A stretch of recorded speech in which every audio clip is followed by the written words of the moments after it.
Hello Namibia, I'm Betty, your host, and in today's episode, I am not alone. I am joined by another special guest, could you please introduce yourself? Thank you, Betty.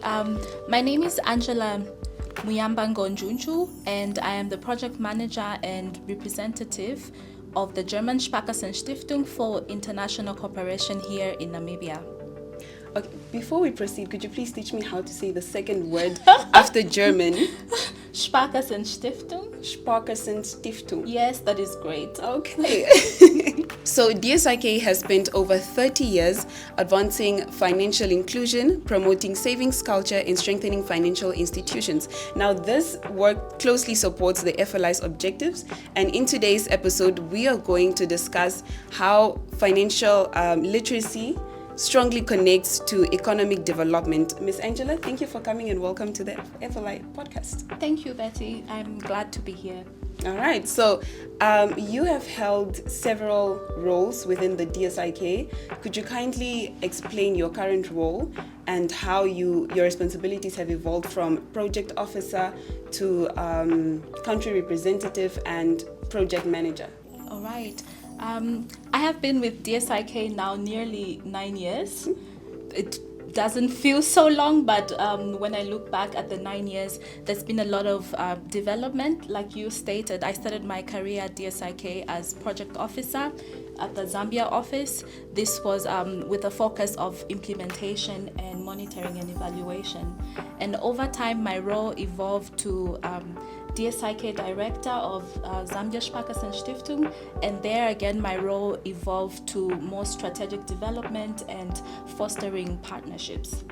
Currently, as I stated earlier, my role as project manager is to foster the partnerships that we have currently in Namibia with various partners such as the FLI, Agricultural Bank of Namibia, as well as some vocational centers around the country.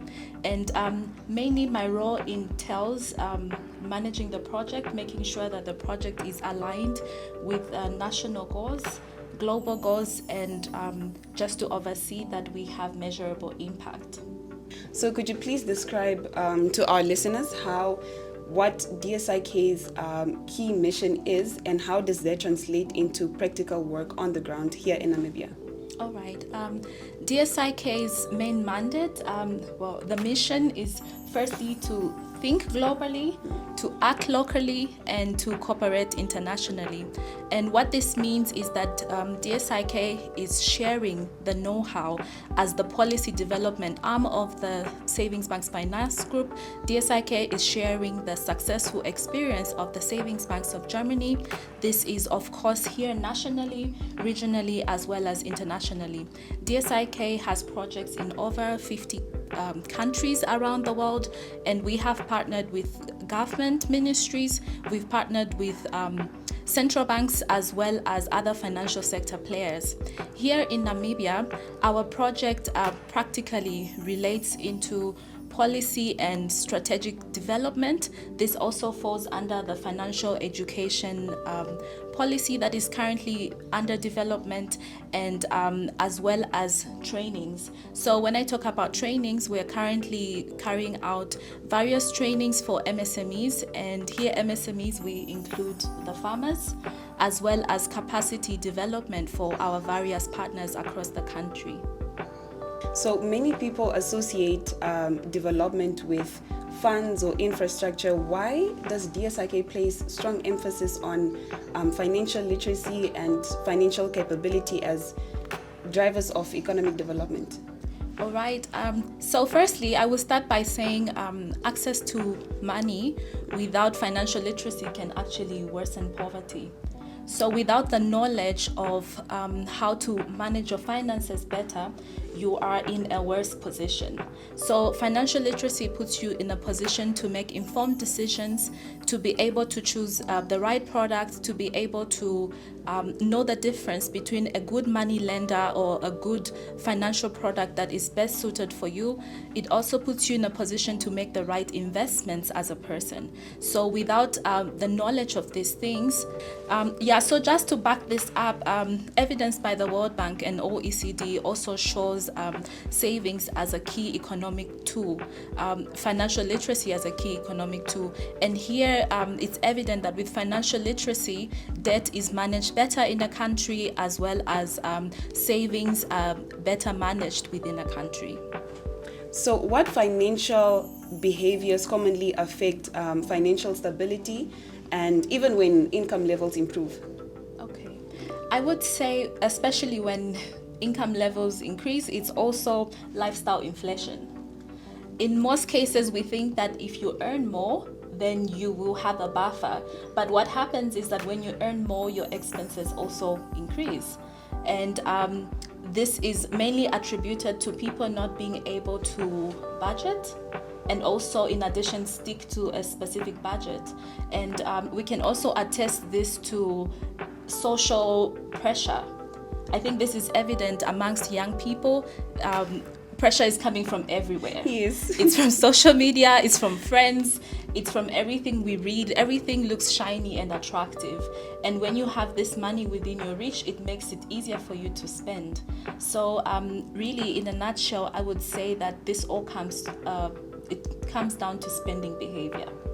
So why is savings mobilization so critical for both households and national economies, particularly in developing or emerging markets? Okay, I would say savings creates impact on 3 layers, like you have partly stated, starting with the household. So when households are able to save, this creates a buffer and some form of comfort and sustainable finance for the household itself. And second, at institutional level, when institutions are able to receive adequate savings from the masses, this creates cheap source of finance for the institution in able to lend the masses. And this also then with internal financing within a country also promotes better savings products.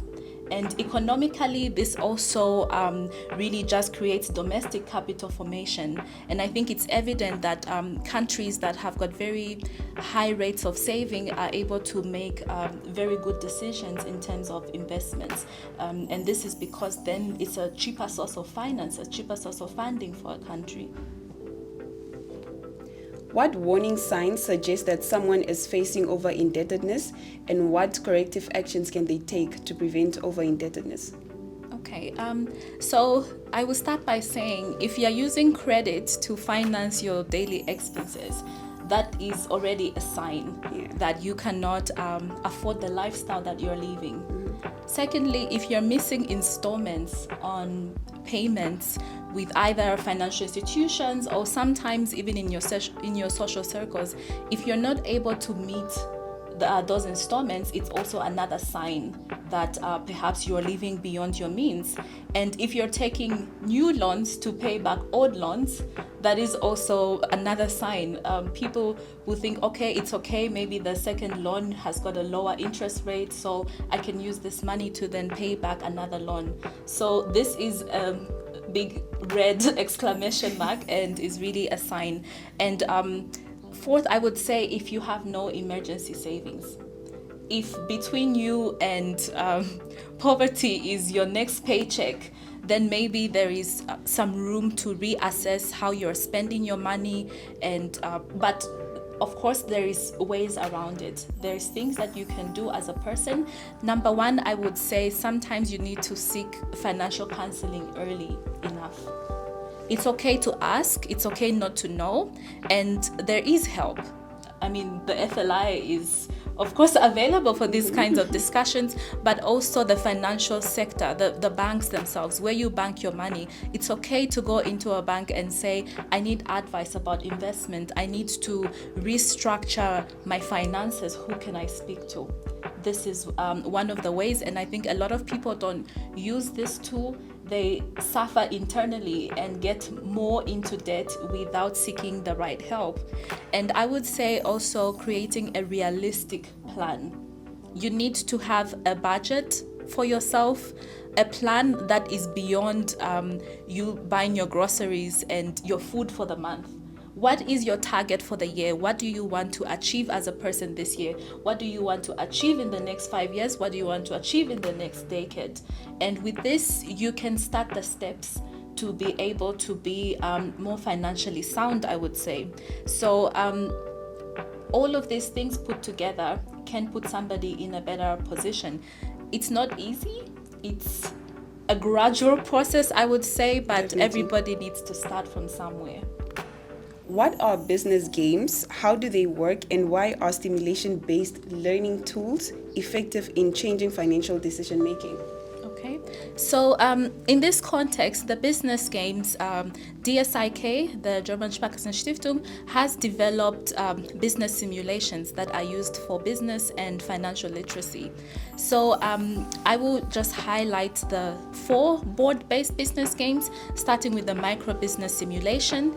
We have the savings game, which is a tool for personal financial planning, and we have a farmer's business game, and this simulation is really, or rather the focus is to move farmers away from sustainable farming to managing a farm as a business. And the most recent one, we have the Managing Climate Resilience business game.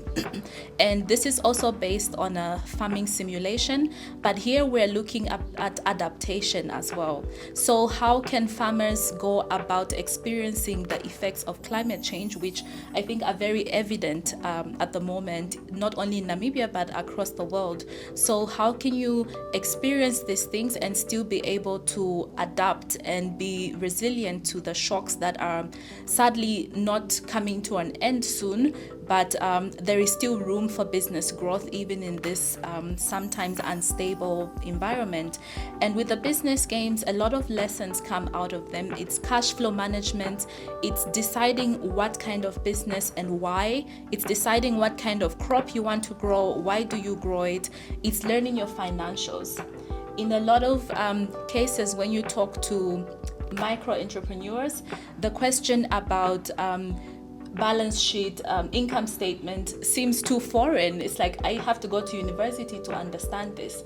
But with the simulations, the concepts are broken down in a very practical way that at the end of simulation training, a small business can understand how to calculate their profit, they can create an income statement, and they can also create a balance sheet.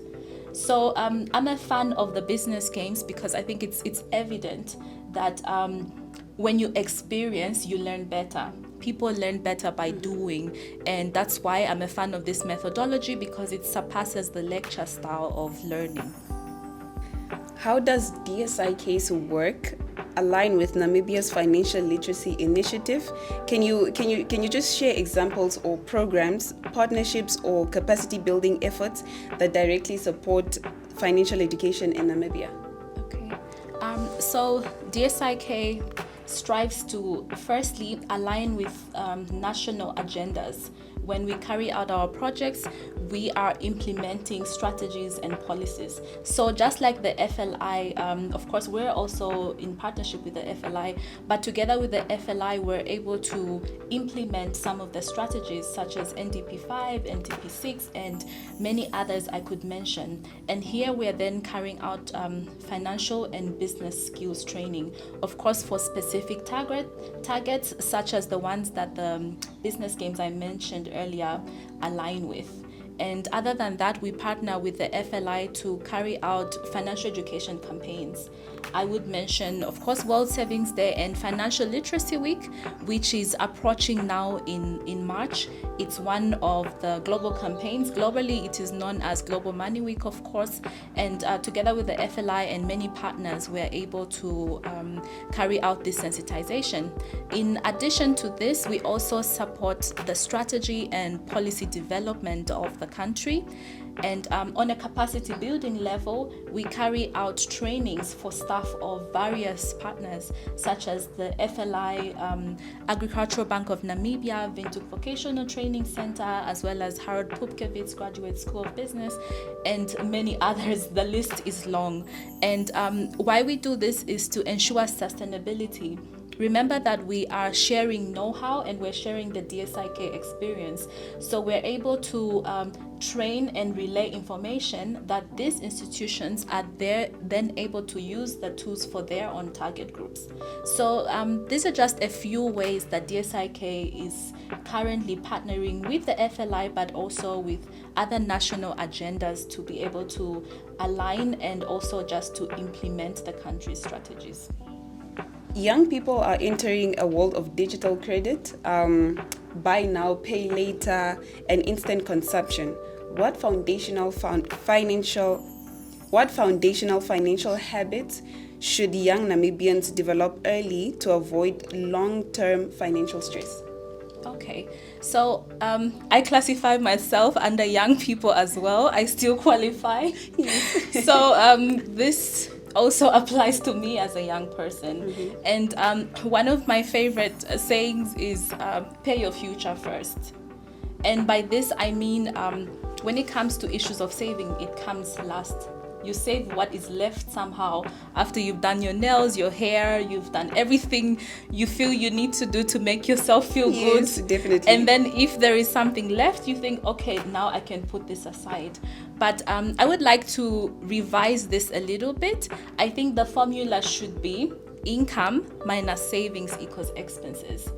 You need to get to a position where you plan for your savings. Like I said earlier, that if you have annual goals, you'll be able to think, okay, how much do I need to attain this goal? And just with that answer, you're able to know how much you need to save on a monthly basis. And that means that that saving will automatically come from your income as something important and not as a by the way. Yeah, so that is one. And I would say also understanding interest and debt. This is something that a lot of young people do not understand. Sometimes when you look at a product, it looks good because you think, okay, this is just how much money I need. But have you taken the time to understand the repayment? What is the interest? What does this mean for me? And also being able to track your expenses. There are a lot of people I've had conversations with, and sometimes it's a simple question like, how much do you spend on airtime on a weekly basis, on a monthly basis? A lot of people don't know. It also comes to just fuel. How much do you spend, or taxi money? How much are you really spending on a monthly basis? In a lot of cases, it's approximations. So how do you know where to cut down and when to cut down if you're not able to know what you're actually spending your money on? So if you like to do certain things socially, plan for those things. If you're a kind of person that knows that, okay, once a month I want to go to lunch with my friends or with my parents, my family, it shouldn't be then a surprise. Like, okay, now this is happening, where do I get the money? If you have a social life, plan for it. Put it on your budget as well. This way you'll be able to have a holistic picture of your life.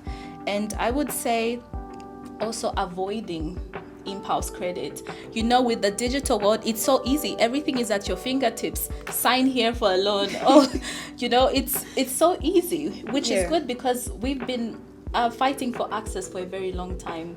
But of course, then with this access comes other challenges. Mm-hmm. So we need to be well informed what it means. If you take a digital product, what does it mean for you? What are the terms? What is the repayment like? You really need to understand. And lastly, I would just say you need to build your income skills early enough. You need to somehow understand what you can do to create more of an income for yourself. Studies also show that people up to the age or by the age of 25 have formed somehow a behavior that can predict their financial sustainability. So, which is good, but it's also a bit alarming because it means that you need to start early. You need to start while you're very young, because by 25 you should have figured out what your life will look like. How will you sustain yourself? And in most cases, by this age, if you haven't, then your life just goes on. It's one thing after the other, and next thing you know it, you are a pensioner with no plan. Households are facing rising costs, job uncertainty, and income volatility. What practical steps can individuals and families take to build financial resilience and protect themselves from unexpected shocks? Okay, so unfortunately, unexpected shocks always come, but sometimes they're not too unexpected. I mean, there are things that we can predict in our lives. I always say life is a cycle. You somehow can anticipate what is coming because people have lived life before and we can see and we're just following. So comes education. After education comes maybe tertiary education, and then you are looking at employment, and this is normally at this stage where people are also starting families, as an example. So this shows you that you can plan in advance for some of these stages. Sometimes I've talked to parents and they're really happy at grade 12, their child passed grade 12, they're really excited, and at this point they think, how will I pay for this child's university? Because now they want to go to university. But this parent had 12 years to plan, see? And this is why I say planning is very important, and part of planning helps you get to a point of being resilient. So that being said, I would start by saying that it's important to have a 3 to 6 month buffer. By this I mean, can you save your salary by 6 as your savings by 3 months? Because should something happen to your employment status, can you live beyond the next month? In a lot of cases, people are not able to live even 1 month because they're living paycheck to paycheck. So create a savings fund that you can use in case of these unexpected events, and also find ways to diversify your income where possible. Having multiple sources of income, of course, really helps, but you need to plan for it. What applies for you or what works for one person might not work for the other. Yeah. And I would also say you need to ensure your key risks. With unexpected events, we've seen a rise in insurance products that fit. So it's good to scout the market, look at what is available. Do you need to insure your house? Do you need to insure your phone? Do you need to, other than your car, do you need to insure your TV, for instance? It's things like that that puts you in a better position financially, because should that event happen, there is a buffer for you. And I would say, most importantly also, is not just drafting a household budget, but maintaining it. We are in the society, a lot of us are impulse buyers. You get into a supermarket wanting to buy a loaf of bread, but you come out with a whole trolley of different things that you don't need.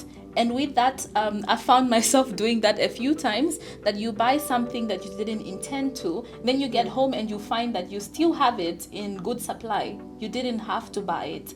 But this is because you're now stepping out of the plan. So this takes discipline.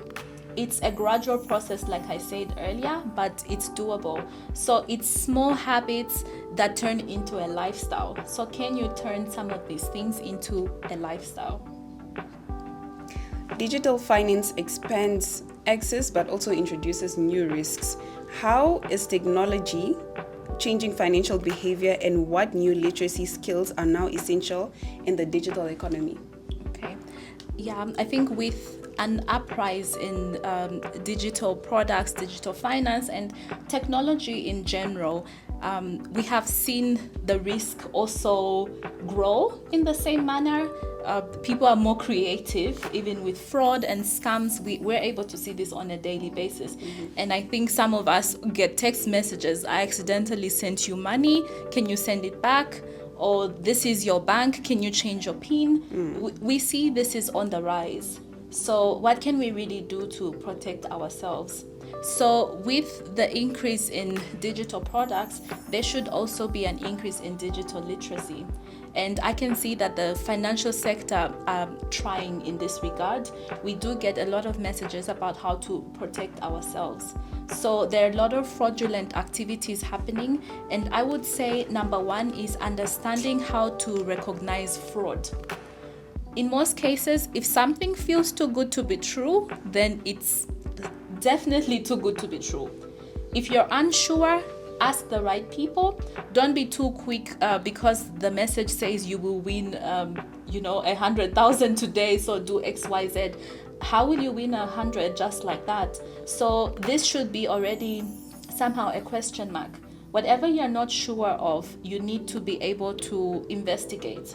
You need to find out from your financial institution, you need to find out from the right people, and then you'll be able to recognize fraud a little bit better. And secondly, I would say it's just protecting one's PINs and passwords. In a lot of cases, especially with the older people, because you want to be able to remember it easily, you fall for very easy passwords, which sometimes are very easy for people to be able to predict. It's 4, 3, 2, 1, and sometimes it's working as your PIN because for you it's easy to remember, but it puts you at risk. So try as much as possible with PINs and passwords, even on your phones, to make them something that only you would be able to figure out. This is one way. And I think understanding digital loan forms as well. You need to, there's so many products which are very good because they are innovative and they're promoting the financial inclusion agenda. They're promoting financial literacy that we've been striving for. And talking about striving, Namibia has made great strides, I would say, with over 70% financial inclusion, which is very good. But like I said, we need to be able to sustain these figures. Financial inclusion should be sustainable. And one of the ways to make it sustainable is with financial education, with digital literacy, like what we're talking about now. And lastly, I would say maybe tracking digital spending. It's very easy to spend because everything is on your phone, everything is at your fingertips, and you're paying for small things that you don't remember. So at the end of the month, it's good to do a stock take of yourself, of your finances. Okay, so how much money did I spend miscellaneously? Sometimes you will find that it's amounting to one great thing that you did not accomplish because you couldn't figure out your money trail. Yeah, so digital finance should definitely be paired with digital education. Then I think we're on a good way. DSIK works closely or extensively with financial institutions. How does strengthening governance, risk management, and customer-centric practices within institutions benefit everyday citizens? Yeah, that is definitely a benefit for many citizens when this is done. One of the ways it benefits is fairer lending practices and also consumer protection, that you are well protected as a consumer, that there's a governance structure that is laid out clearly, that tells both the financial institution and the masses how to relate and how to behave. And I would say sustainable access to credit. So when institutions are managed in the right way, access to credit can be sustainable. So I would then say strong institutions can build trust. So if an institution is looked at as trustworthy because its governance structure and is good, and also customer-centric products, which are products that are really fitting for the community, all this builds up to trust. And trust fuels the financial sector. People go to financial institutions, to specific places, because they trust that they can get the right service, they trust they can get the right product, and this initially just fosters economic development within a financial system. Now, globally, women often face financial or structural financial barriers. From your experience, what are the most impactful ways financial education can improve women's economic empowerment? Talking about women, I think it's evident that we've made great strides, though there is still a lot of work to be done. Financial education, we can still see financial inclusion rather from the figures that women are still behind when it comes to income and also when it comes to just general use of financial products, which really shows that there is still a lot of work to be done. However, financial inclusion and financial education can still and is still continuing to improve women in general. And one of the ways I would state is increasing control over income. because women are now more knowledgeable about maybe how to run a business profitably. They're able to make better financial decisions, and this then relates to an increase of general inclusion for women. And I would say also the support for various women groups, and I know a lot of women are also in savings groups, so this also supports this, and enhancing access to formal finance. And this has been law in many parts of the country, when not really just Namibia, but in other countries as well. When we talk about formal financial products, there is still low numbers when it comes to women, but with financial education, women get access to the formal financial products. They're able to walk into a financial institution. They're more confident as well. With understanding comes financial confidence, so they can ask the right questions and they are able to be attended to. This is very important because evidence has always shown that women are able to invest more in communities and in their households. And so I would say financially included women folk is good for the country, because women are normally giving back. They're taking care of the children in the households, they're taking care of the communities, they're opening little tuck shops around, they're selling on the streets, they're cooking food. So really, financial education is in a position to foster this type of financial access for women. If you had to identify one principle that underpins long-term financial stability for individuals, what would it be and why? I would say live within your means consistently. Keyword being consistently. Not just today, not just this month, but consistently. Are you able to live within what allows you to be able to thrive financially? And I'm a fan of this because it reduces stress as a person. You are less stressed, you are less thinking about where to put the money together to attain certain things, and also it allows for investment.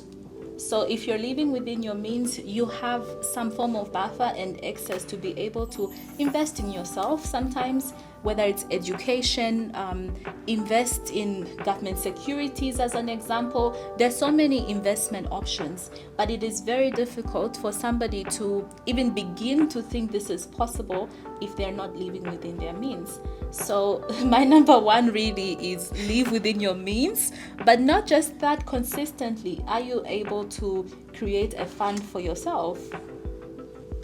Ultimately, financial literacy is not simply understanding money or money management. It's more of building behaviors, positive financial behaviors, building resilience, and making informed financial decisions.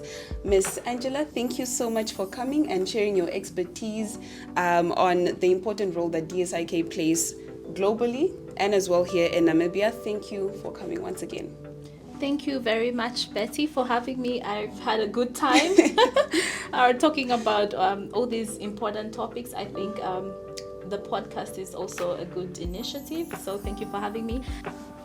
Well, that was it for today's episode. If you have any more questions, don't forget to leave a comment down below. Subscribe, like, and share. And also do follow us on our social media pages. That is the Financial Literacy Initiative Namibia on Instagram, X, Facebook, TikTok, and as well as LinkedIn. And also follow DSIK, the German Sparkassenstiftung. Did I say it properly? Yes, you did. Do follow them on their socials. That is Facebook, Instagram, and LinkedIn. So yes, thank you for watching. Join us in our next episode, and from us it's goodbye. Thank you.